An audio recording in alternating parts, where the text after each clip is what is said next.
Ya, apa kabar anak-anak? Baik, Pak. Kita masuk ke pertemuan yang baru ya. Jadi hari ini kita akan belajar profesional dan stres. Nah, sebelum kita mulai, silakan ketua kelas pimpin doa dulu. Doa.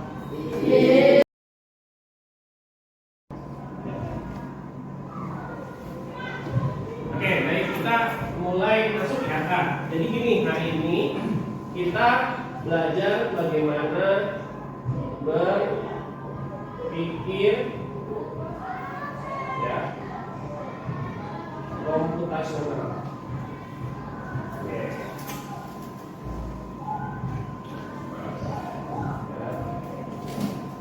Oke, nah kita lihat presentasinya dulu. Oke, kita lihat presentasinya biar kalian paham ya berpikir komputasional itu apa saja.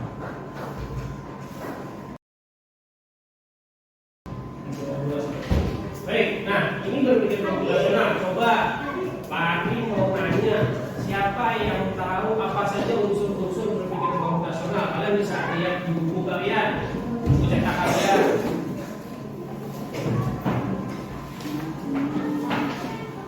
Ada apa aja? Ya, Ada algoritma. betul. Satu, yang lain? Abstraksi. Oke, betul. Iya, apa jelas? Oke, betul. Jadi kalau nah, tapi pengertiannya ini ya. Jadi kalian nanti silakan catat. Nah, berpikir komputasional itu cara berpikir masalah. Jadi intinya berpikir komputasional itu adalah bagaimana menyelesaikan masalah apapun gitu ya. Nanti dalam hidup kalian hari ini, besok atau nanti kalian sudah bisa menjadi mahasiswa atau mungkin sudah kerja. Setiap masalah itu ada solusinya. Nah, bagaimana caranya ya? Tadi dengan cara tadi apa? Ulang berpikir komputasional, algoritma, iya betul. Jadi posisinya kalau kalian punya masalah dengan empat ini bisa terbantu ya. Oke, nah apa aja sih yang dimaksud dengan empat tadi? Kita lihat di halaman berikutnya ini ya. Oke, jadi pertama tujuannya dulu ya itu masalah. Nah, kalau masalah itu kompleks dibuat jadi sederhana dulu. Nah, setelah itu menyusun solusi langkahnya. Jadi kalau kalian disuruh Pak, saya punya masalah tapi langkahnya nggak disusun pelan-pelan ya. Nanti harus dibuat pelan-pelan kalau kalian sudah belajar berpikir komputasional. Ya, kalau SD kan mungkin apa kan nggak paham gitu punya solusi. Nah, kemudian harus susun solusi langkah demi langkah. Nah, terus bangun pola pikir yang logis dan kritis. Nah, ini rata-rata kalau kalian berpikir logis bisa nggak? Bisa. Tapi dengan belajar sejak SMP gitu ya. Kalau kalian dulu SD belum diajarin berpikir logis ya sekarang harus belajar berpikir logis, berpikir kritis pelan-pelan. Oke, ini ya. Nah kemudian empat tadi yang tadi kalian udah sebutin dari buku gitu ya, karena kalian udah bagus nih udah baca gitu ya. Nah sekarang langkah utamanya Pak apa itu komposisi mencari masalah ya, kemudian pola mencari kesamaannya. Jadi kalau ada gambar atau rambu lalu lintas kalian tahu gitu ya. Oke. Jadi kalian udah kemarin sudah sempat dijelaskan bahwa pengaruh itu salah satunya bisa di rambu lalu lintas ya, bisa di jalan raya kalau lihat rambu-rambu jadi ngerti gitu. Nah, kemudian abstraksi itu nyari informasi dan algoritma yaitu menyusun langkah-langkah. Nah, yang kita bahas pokoknya per hari ini pelajarannya adalah yang algoritma. Nah, algoritma itu apa? Jadi, kita lihat nih. Jadi algoritma itu langkah logis menyelesaikan masalah. Nah, coba di sini kemarin ada tugas ya, tugasnya yaitu membuat teh, gitu ya. Membuat teh. Nah, algoritmanya supaya ngerti bikin teh yang baik itu bagaimana. Nah, kalau kalian ada tugas yang kemarin seperti itu sudah kerjakan, itu pasti mulai ngerti ya.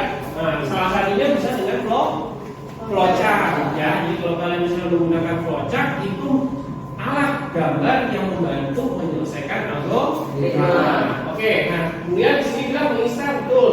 Bisa juga bikin kopi bisa ya. Tapi kalau udah kalian udah bisa bikin teh, nah itu udah bagus ya. Oke, nah terus harus jelas, menentukan dan tidak ambigu. Dalam artian apa tidak ambigu? Berarti tidak boleh ada yang ganda. Misalnya kalau lagi mau bikin teh apa dulu nih? Misalnya teh dingin atau teh hangat. Nah, berarti prosesnya sebelum menjadi teh dingin berarti harus kasih air hangat dulu ya.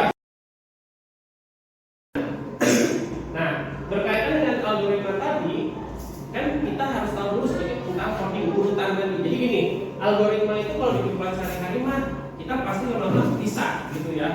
Mau bikin flowchartnya dulu, nggak bikin flowchartnya lama-lama di otak kita kalau udah sering lama-lama itu nanti mahir. Nah cuma kalau di dalam coding ya di dalam pemrograman, nah ini harus pakai software. Nggak bisa kita coba saya mau bikin game apa misalnya game lompat-lompat ya, atau misalnya mau game tentang ikan tapi kalian nggak punya aplikasinya, nggak punya software yang mau pakai apa nggak tahu gitu. Nanti salah satunya pakai Scratch gitu ya. Oke. Nah alatnya ini ya, alatnya ini banyak sebenarnya, tapi kita pakai Scratch karena paling gampang. Tapi kita pelajari nanti ini dulu ya, looping dulu ya, kita coba. Oke. Nah kalau sudah, kita coba langsung masuk ke Scratch-nya ya. Oke, sebentar. Oke, kita lihat ke Scratch-nya dulu. Nah, ini Scratch-nya udah ada nih. Jadi kita coba. Kita pakai Google Chrome, jadi nanti kalian bisa pakai Google Chrome. Nah, ini objek contohnya adalah ini yang kita sebut si objek nih, si objek ininya kucing ini. Kita nanti bisa geser gitu ya. Nah, ini. Oke.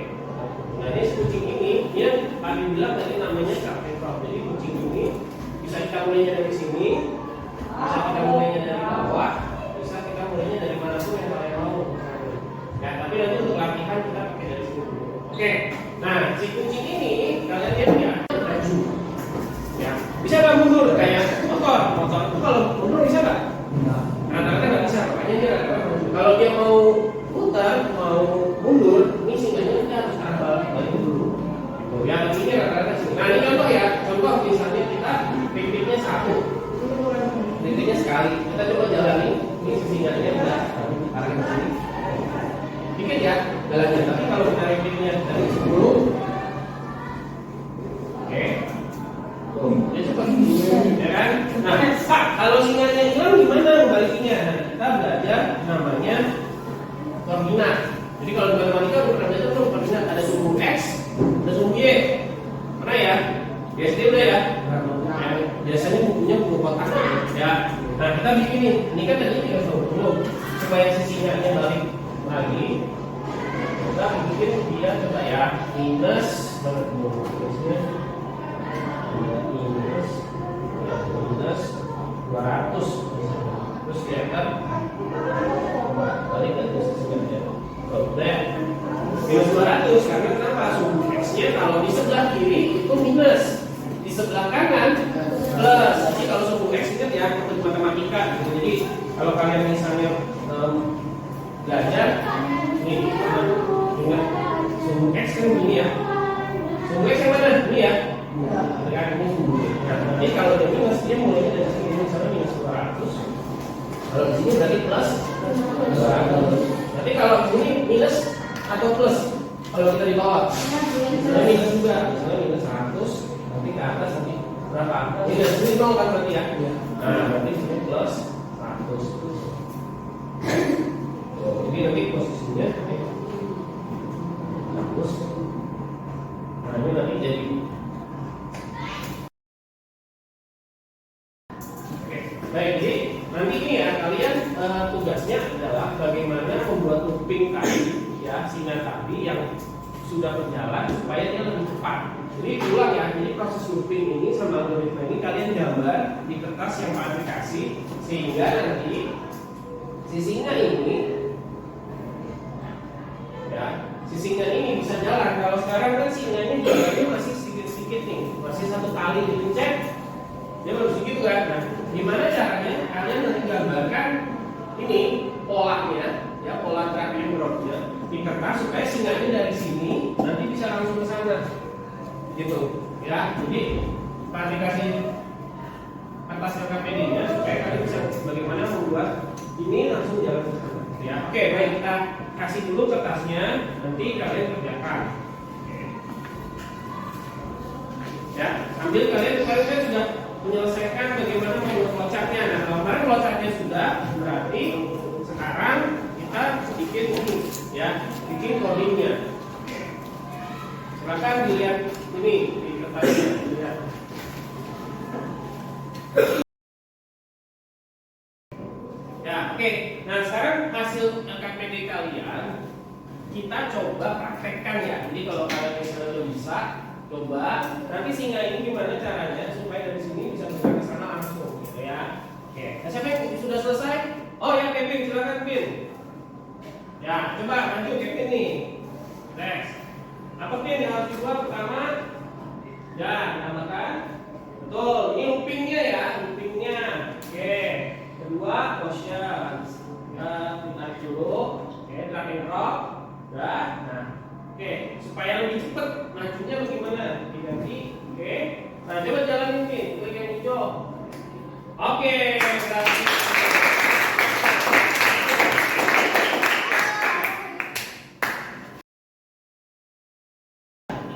Oke, jadi yang tadi sudah bisa maju ya, tadi ada Vera, ada Kevin. Nah, sekarang coba kalau kalian misalnya paham ya dengan pembuatan scratch ini, Pak Ade mau nanya ya, Pak Ade mau nanya ya, looping itu apa ya? Ada yang tahu nggak? Pak.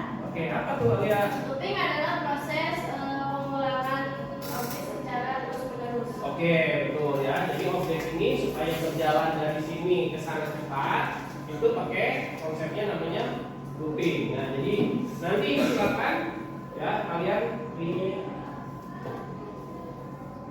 lihat di ini ya di materinya kalian. Jadi ada proses namanya looping. Bentar ya, ini monitornya. Nah, jadi proses looping tadi apa? Proses mengulang ya, bisa objek, bisa latar belakangnya juga. Tapi kalau kasus tadi si singa tadi itu adalah proses untuk si objek singanya. Oke, jadi kita ulang. Jadi kalau misalnya kalian bisa programming, kalian nanti bisa bikin game. Jadi nggak hanya bermain.